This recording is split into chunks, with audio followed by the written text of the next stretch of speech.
મિત્રો ગણિતને બધા ગમત સાથે ભણતા હોઈએ પણ રમતા રમતા ગણિતનો પ્રશ્ન કેમ સોલ્વ થાય આવો જોઈએ તો આ રકમને જરા ધ્યાનથી જુઓ.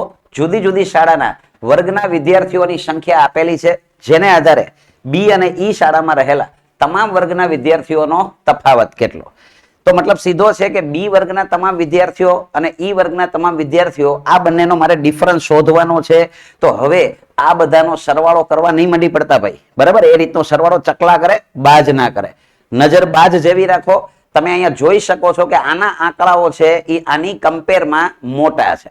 તો મતલબ સ્પષ્ટ છે કે આના સરવાળામાંથી જ આનો સરવાળો બાદ થશે. તો હું સૌથી પહેલા ખાલી છેલ્લા અંકનો સરવાળો કરીશ.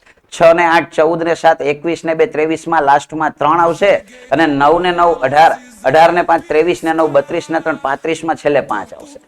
એટલે કે હવે આના જે સરવાળો હશે એમાંથી આ બાદ થશે. 3 માંથી 5 બાદ ન થાય એટલે 13 માંથી 5 જાય તો લાસ્ટમાં 8 આવે. લાસ્ટમાં 8 હોય એવો એક જ ઓપ્શન છે, ઓપ્શન બી. ટિક કરી અને આગળ વધો.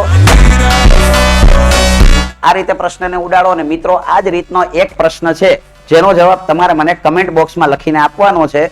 જય હિન્દ, જય ભારત.